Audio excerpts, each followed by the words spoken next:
એ ખાવું જોઈએ. Hello guys, તમારું સ્વાગત છે. તો બધાને આપણે જે દુકાને તારું મોઢું જ નથી દેખાતું, અડધું કપાઈ જાય છે હવે. તારું મોટું દેખાવું જોઈએ કે આ વ્યક્તિ બોલે છે એમ. આ ભાઈ આને મૂકો ને. આ જો આમના પપ્પાને એ દુકાન. હાલો ભાઈ, તારા પપ્પાની આનું મોઢાય હવે મારે મોઢું લઈ લો ફટાફટ. હા આપણે જે આપણે કઈ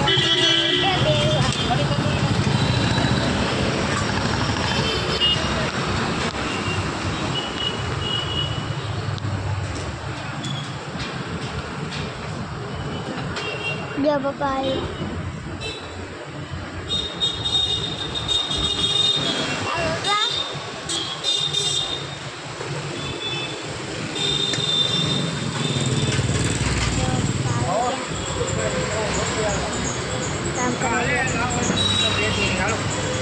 સાઈડના બ્લોગ કરીએ છીએ.